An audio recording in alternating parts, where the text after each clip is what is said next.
Hello dear future doctors, welcome to learn biology. बच्चों, जब हम प्रीवियस ईयर पेपर्स देखते हैं और नीट 2025 का भी पेपर देखेंगे तो cell the unit of life से 3 और 4 क्वेश्चंस आए हुए हैं। तो ये चैप्टर इटसेल्फ एक इंपॉर्टेंट चैप्टर बन जाता है। तो today we are going to discuss cell the unit of life. So let's start बच्चों। Cell the unit of life में चैप्टर का ये नाम है। इसमें लाइफ की जब हम बात करते हैं और हम अपने सराउंडिंग में जब चीजें देख रहे होते हैं तो हम कहते हैं, एक बात हम कहते हैं लिविंग और दूसरी बात हम कहते हैं नॉन लिविंग। ठीक है, नॉन लिविंग के लिए एक और बात अलग से एक और शब्द यूज किया एनसीईआरटी ने, इनएनिमेट। ठीक है, अब ऐसा लिविंग के पास क्या है जो नॉन लिविंग के पास नहीं है ना। मींस नॉन लिविंग ऐसी कुछ चीज तो नहीं रखता जिसकी वजह से आपने उसको नॉन लिविंग कहा। तो हमने बोला लिविंग के पास सेल प्रेजेंट होती है और that cell is the basic unit of life. वही सेल बच्चों क्या है, आपका बेसिक यूनिट है लाइफ का। वही सेल जो है, वही सेल जो लिविंग ऑर्गेनिज्म में मिल रहा है, वही तो बेसिक यूनिट ऑफ लाइफ है। और जब आप कहते हो कि लिविंग ऑर्गेनिज्म में आपका सेल देखने को मिल रहा है, जब आप ये कहते हो कि लिविंग ऑर्गेनिज्म में सेल देखने को मिल रहा है, तो उसके बाद आप ये कहते हो कि on the basis of presence और absence of cell we can categorise organism in 2 category. कौन कौन सी 2 कैटेगरी? एक आपका है बच्चों यूनिसेल्युलर ऑर्गेनिज्म और दूसरा है मल्टीसेल्युलर ऑर्गेनिज्म। दूसरा क्या है बच्चों? Multicellular organism. Unicellular organism, multicellular organism. Unicellular organism में क्योंकि 10 से हमारे तो हमने अमीबा बहुत सुना है, ठीक है। Amoeba unicellular organism, bacteria unicellular organism, है ना। उसके बाद paramecium unicellular organism. Multicellular organism में प्लांट्स हो गए, एनिमल्स हो गए, फंगस हो गए, है ना। अभी इतना जस्ट बेसिक फॉर्म में हम बात कर रहे हैं। तो आपने कहा कि लिविंग को नॉन लिविंग से जो डिफरेंशिएट बना रहा है that is the presence of cell. और अब सेल के बेस पे, प्रेजेंस ऑफ सेल के बेस पे ऑर्गेनिज्म जो है 2 कैटेगरी में, एक यूनिसेल्युलर और दूसरा आपका मल्टीसेल्युलर। अब जब आप ये कहते हो कि यहां मैंने सेल के बारे में बता दिया, तो इसके बेस पे यूनिसेल्युलर और मल्टीसेल्युलर होते हैं, तो यहां से एक क्वेश्चन रेज होता है, सेल होता क्या है? बोले व्हाट इज सेल, है ना। एक एनसीईआरटी ने ऐसे पैराग्राफ शुरू किया है, तो उसी पैराग्राफ का डिस्कशन चल रहा है। हमने यहां पे कहा कि जब आप यूनिसेल्युलर ऑर्गेनिज्म की बात करते हो, यूनिसेल्युलर ऑर्गेनिज्म क्या अकेला एक सेल लाइफ को कंप्लीट कर सकता है? स्मॉलेस्ट यूनिट है वो, है ना। तो बोला अकेला एक सेल के पास या अकेला एक ऑर्गेनिज्म क्या क्या कर सकता है? बोला उसका एक इंडिपेंडेंट एग्जिस्टेंस है। उसका क्या है? इंडिपेंडेंट एग्जिस्टेंस है, ठीक है। फिर हमने कहा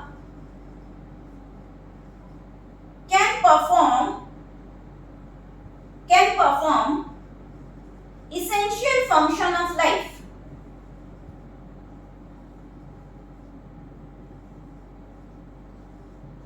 ठीक है, बोला यूनिसेल्युलर ऑर्गेनिज्म का इंडिपेंडेंट एग्जिस्टेंस है और वो इसेंशियल फंक्शन ऑफ लाइफ को परफॉर्म करता है। तो अब यूनिसेल्युलर बने किससे हैं? एक सेल से मिलकर बना हुआ। मींस एक अकेला सेल आपका इंडिपेंडेंटली सरवाइव कर सकता है और एक अकेला सेल आपका क्या कर सकता है? बेसिक फंक्शन ऑफ लाइफ को परफॉर्म कर सकता है। तो यहां से एक बात हम कह सकते हैं, ठीक है, इसके बेस पे हम ये बात कह सकते हैं कि anything which is less than the complete structure of cell, ठीक है, कैन नॉट सर्वाइव। ठीक है, यहां पे एक लाइन अपन कह सकते हैं कि anything which is less than a complete structure of cell,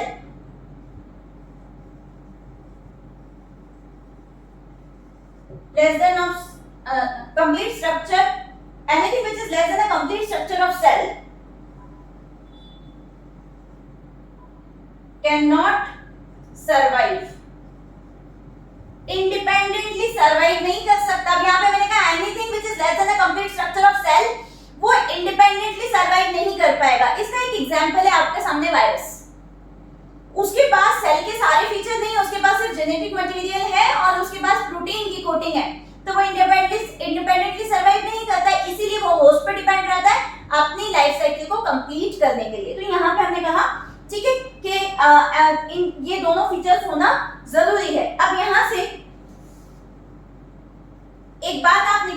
commonly जो बचपन से बहुत सेल के चैप्टर में हमने देखी कि सेल इज द, है ना, इन सारी बातों से कंक्लूजन निकलता है, cell is the structural and functional unit of life. Cell is the structural and functional unit of life. Why cell is the structural and functional unit of life? हमने कहा जब आप किसी ऑर्गेनिज्म की बात करते हैं तो सबसे छोटा पार्ट क्या है, शुरुआत किससे हुई, बोला सिंगल सेल से. मल्टी सेलुलर ऑर्गेनिज्म की भी शुरुआत किससे हुई, एक सिंगल सेल से शुरुआत हुई है, ठीक है. और आप यूनिसेलुलर ऑर्गेनिज्म की बात करते हैं तो वो तो एक ही सेल से मिलकर बना हुआ है. अब हमने कहा फंक्शनल यूनिट ऑफ लाइफ. वो फंक्शनल क्यों है, क्योंकि उसके अंदर वो सारे बेसिक फंक्शन कंप्लीट हो सकते हैं जो कि एक मल्टीसेलुलर ऑर्गेनिज्म में होते हैं. अमीबा को भी सर्वाइव करने के लिए न्यूट्रिशन चाहिए, हमें भी चाहिए, ठीक है. वो भी ग्रोथ करता है तो हम भी ग्रोथ करते हैं, ठीक है. उसमें मेटाबॉलिज्म होती है, हमारे यहाँ भी मेटाबॉलिज्म होती है, तो वो सारे फंक्शन कंप्लीट होते हैं. तो आपने कहा cell structural and functional unit of life है, और क्यों है उसका पता भी चला. नेक्स्ट देखेंगे बच्चे, जब भी आप सेल की बात करते हो तो term cell arises from a Latin word. Term cell जो है एक लैटिन वर्ड से अराइज हुआ है बच्चों, और वो लैटिन वर्ड है आपका सेल्यूला. वो लैटिन वर्ड क्या है बच्चों, सेल्यूला. और इस सेल्यूला का मतलब होता है स्मॉल रूम और कंपार्टमेंट. क्या होता है इसका मतलब, स्मॉल रूम और कंपार्टमेंट, ठीक है. बोला सेल किससे लैटिन वर्ड से अराइज हुआ, सेल्यूला, उसका मतलब होता है स्मॉल रूम और कंपार्टमेंट. ये टर्म किसने दिया था, ये टर्म जो है रॉबर्ट हुक ने दिया था. ये टर्म किसने दिया था, रॉबर्ट हुक ने दिया था, ठीक है. और सेल को फर्स्ट टाइम जो है डिस्कवर भी किसने किया था, वो भी रॉबर्ट हुक ने किया था. कहां से किया था, बोला क्वार्क्स से देखा था. किससे देखा था, क्वार्क्स, ठीक है. अब यहाँ पे बात निकल के आती है कि लिविंग सेल को फर्स्ट टाइम किसने डिस्कवर किया, तो वो थे आपके एंटोन वॉन ल्यूवेनहॉक. कौन थे, एंटोन वॉन ल्यूवेनहॉक. और उन्होंने लिविंग सेल को डिस्कवर किया, ठीक है. ऐसा जब आप लिविंग सेल की बात करेंगे तो उन्होंने स्पर्म देखा, बैक्टीरिया देखा, आरबीसीज देखे, बहुत सारे लिविंग सेल को उन्होंने देखा. और अभी हम डिटेल में तो न्यूक्लियस के बारे में बाद में देखेंगे. अभी सिर्फ इतना ध्यान रखो कि न्यूक्लियस को जिसने डिस्कवर किया था वो कौन थे, वो रॉबर्ट ब्राउन थे, ठीक है. तो सबसे पहले कौन, Robert Hooke, Anton von Leeuwenhoek. Then nucleus के बारे में बाद में देखेंगे. बाकी अभी इतना ध्यान रखो कि रॉबर्ट ब्राउन ने न्यूक्लियस को डिस्कवर किया था. अब आगे बात कर लेते हैं. देखो बच्चों, जब कभी भी कोई भी थ्योरी दी जाती है तो उससे पहले हाइपोथेसिस दी जाती है. तो अभी हम सेल थ्योरी के बारे में देखने वाले हैं. सेल थ्योरी की जब हम बात करते हैं तो जो साइंटिस्ट पहले पढ़े जाते हैं वो कौन है, एक तो है आपके मैथियास श्लीडन, और दूसरे हैं थियोडोर श्वान. दूसरे हैं थियोडोर श्वान. ये आपके कौन हैं, ये हैं आपके जर्मन बॉटनिस्ट, ठीक है. और ये हैं आपके जर्मन जूलॉजिस्ट. ये इस साल जो करेक्शन किया उसमें उन्होंने वहां पे जर्मन करवा दिया, यहाँ पे पहले ब्रिटिश था, ठीक है. अब जो बॉटनिस्ट थे आपके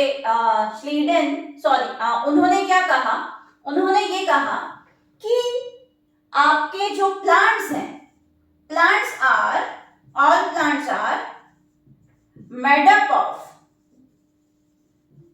made up of different types of cells.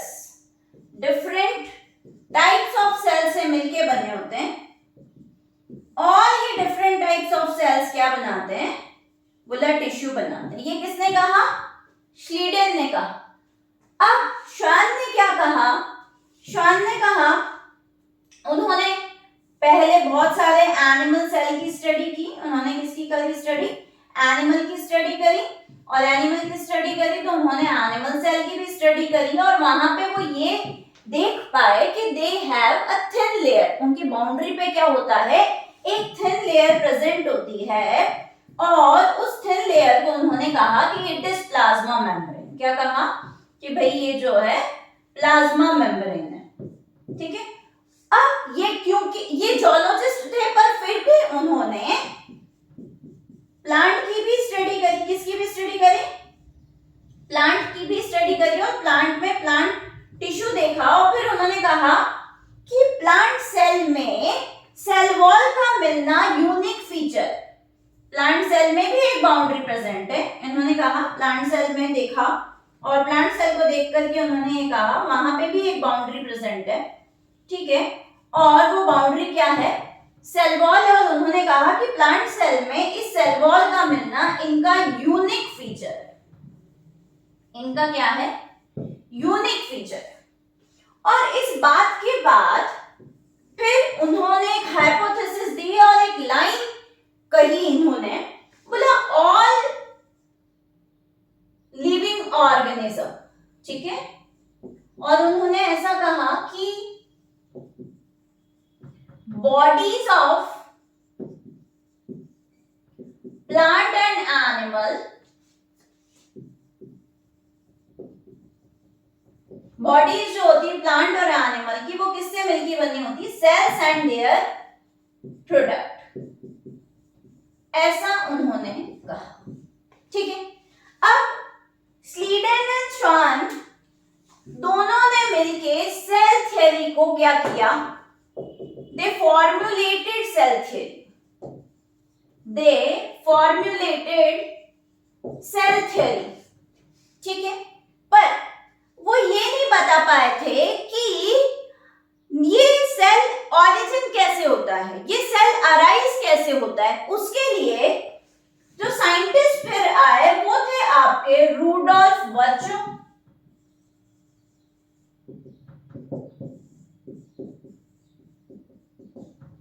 और रूडोल्फ वर्चो ने एक लाइन कही, ओमनिस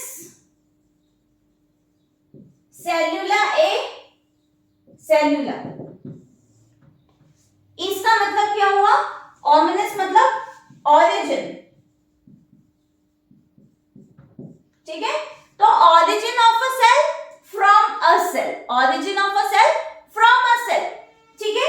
इसे आप इनके इस स्टेटमेंट की वजह से आप इनकी इस लाइन के लिए वर्ड यूज करते हैं cell lineage theory, cell lineage theory. Cell lineage theory क्यों, एक सेल बना उससे दूसरा बनेगा, तीसरा बनेगा, ऐसे सीक्वेंस चलता रहेगा, और उन्होंने यही कहा ओमनिस सेल्यूला ए सेल्यूला, all cell arises from pre existing cell, ठीक है। तो इसकी वजह से कहा जाता है कि फाइनल शेप जो था सेल थ्योरी का, ठीक है, final shape of cell theory, final shape जो है वो किसने दिया, वो रूडोल्फ वर्चो ने दिया। वो किसने दिया, रूडोल्फ वर्चो ने दिया, और जो पॉइंट दिया था वो ये कहा था। उसके बाद सेल थ्योरी के जो इंपॉर्टेंट पॉइंट निकल के आते हैं वो क्या है आपके, वो ये है all living organisms are made up of cell and their product। अब इस लाइन का मतलब समझेंगे।